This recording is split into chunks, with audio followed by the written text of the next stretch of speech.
Alright, YouTube. Hey, thank you very much for watching. I'm off to a bad start today because I've already threatened to throw this Lincoln straight out the front door here this morning. Every time I try to spin something around here and work on stuff, it's getting hung up on the face of that Lincoln, and I don't know, I might have just had too much caffeine this morning, but I'm I'm pretty much torqued right now. But anyway,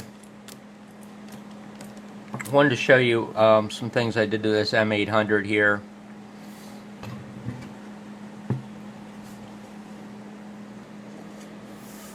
So that's what we got here. I don't understand why anybody would build an amplifier with the heatsink facing down, and you know, considering I've had too much caffeine this morning, that's probably about all I really all I really want to say about that idea. But anyway, hey, I'd appreciate you letting me know what you think of this so far. It's got a lot of work to go. If you have any interest at all in doing this to your M800, I can probably give you a couple pointers here maybe. I'll let you know it wasn't as hard as what I thought it was going to be. It really wasn't. So it actually might help if I take these rails off here. Went ahead and made these the other day out of some industrial shelving. This stuff works out real good.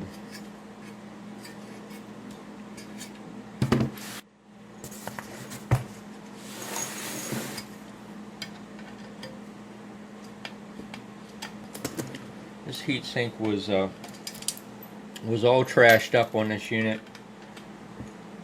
People putting sheet metal screws and all kinds of crap through it. I drilled it out to get the unevenness out of all their holes. Tapped it up to a 1032 through 2 fins. So it's super rugged. So back to my story. So anyway, where to start? Well, this board here has to be cut in order to do this way. And if you look down here at the very, very bottom, there was a trace actually going across the bottom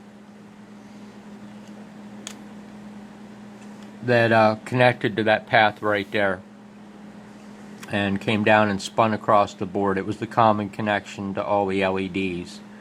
It was actually common to the hot side of the LEDs.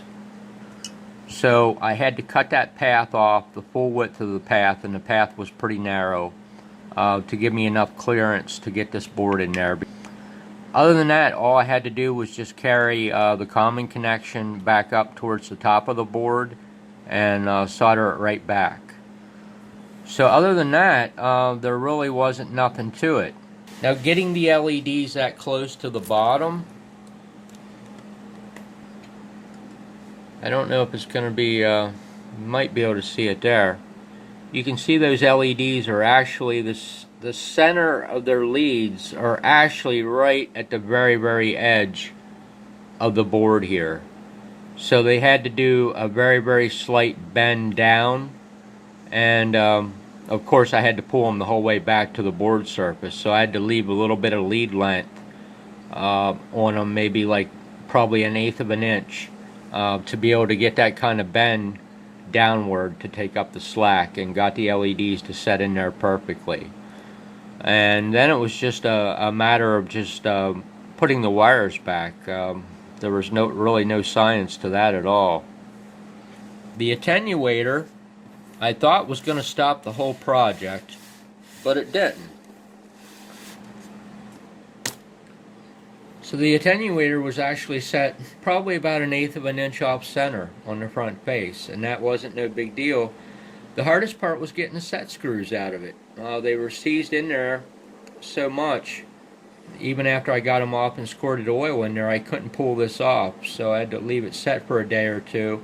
Still couldn't pull the knob off, so I didn't want to put that much force coming out on the wafer switch, so I thought, well, maybe it's better to put that much force on the wafer switch, trying to turn the knob from side to side. But anyway, that was the magic thing that allowed me to bust that knob off of there. And then all I had to do was slightly elongate the hole in order to get the attenuator shaft back in there. And of course there was nothing I had to do to the switches because they were already self-centered, so whatever the spacing was here off the board to the bottom of the switch is what it is over there. There was no offset. So I just had to bring the wires over and connect them back here where they originally were. It just took a lot of time. Honestly, it took several hours to do this, but you know, in all honesty, probably a lot of those hours was actually thinking about it and making sure that you know, I didn't overlook something. And I had to move these two resistors here to the back, which was no real issue. There wouldn't have been enough clearance up here. Originally I decided to go ahead and reluctantly cut the switch legs back, and that wasn't probably the best idea in the world because I knew that the vibration and stuff would be a problem with them.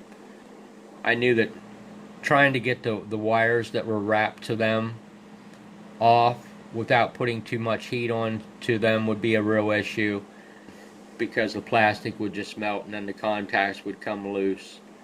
And that's what happened on one of the switches, because they don't like to be soldered to any more than about 1 or 2 seconds. So I actually epoxied the back of the switches in between the legs and everything, and shot some cleaner down in the switches and checked all the switches before I actually put the epoxy on them. So that was kind of sort of some of the process. Other than that, really nothing else happened. It worked out pretty well because the cap was originally over here. I was still able to put the cap over here for the SSB delay. The only issue with that was it was too close to these bias resistors, and it probably would have torched or exploded from the heat of these things. So I put a piece of fiberglass high temperature sleeving over it. So I don't know. We'll see how that works long term. And then all I had to do was just re-drill the holes down here. I had to actually tap the heat sink deeper because my screws were too long. So stuck these guys in, and then just to fill the holes up here, I did the same thing up there. That's about all there was to that. One of these days I hope to have a workbench that's big enough to actually work on something. So just gonna throw that in there because I'm getting a little unnerved here today with this arrangement that I got. So here's something I'm just gonna kind of throw into the mix that's related. When you get these cheap LEDs, and really cheap isn't the correct terminology I want to use with them, but when you get these cheap LEDs, you can have vastly different currents on these guys. Well, not can, you will. Greens are always the brightest, and they always take the least amount of current, followed by the reds, which will take slightly more current and to get the same brightness. And then as you go to the reds, you start to lose the color in the reds, where the cheap reds don't look as red or as nice as a good quality red LED does. It's just something I've noticed here over the years of building LED displays for amplifiers and stuff like that. And then the absolute worst are the yellow LEDs. The color is very, very poor. They take more current than the red LEDs to get about the same amount of light. The only way I could attach this at the right height here was to put some E6000 dabs on it after I clamped the board.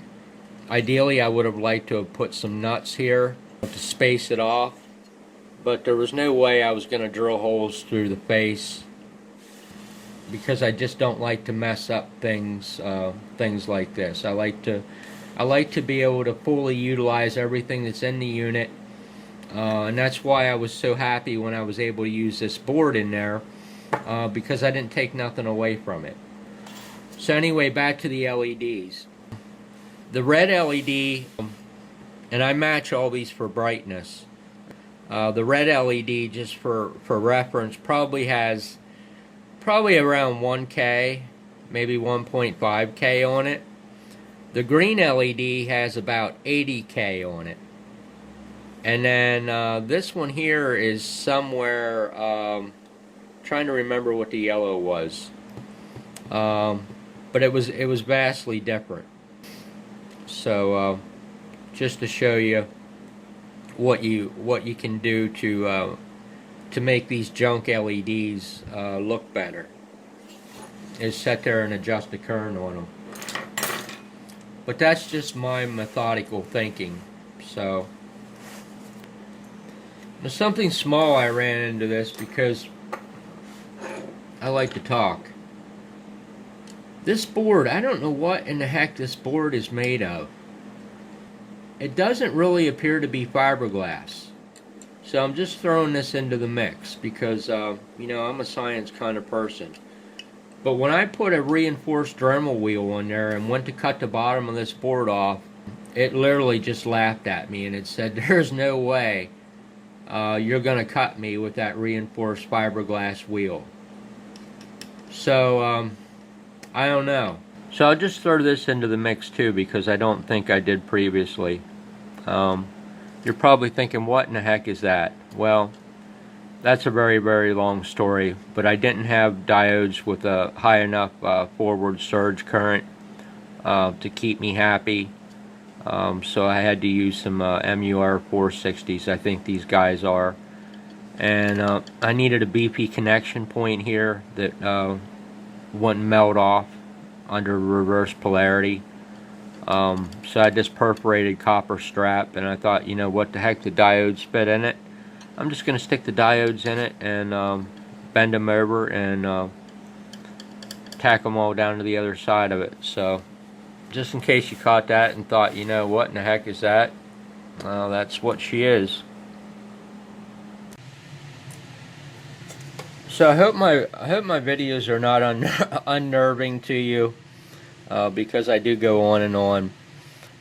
I do have a lot of other things that I could be putting videos on with, some other amps and a bunch of radio stuff and things like that, but I really want to try to get this M800 going, so just kind of bear with me. You probably don't have to unsubscribe to me if I get on your nerves, but just don't watch.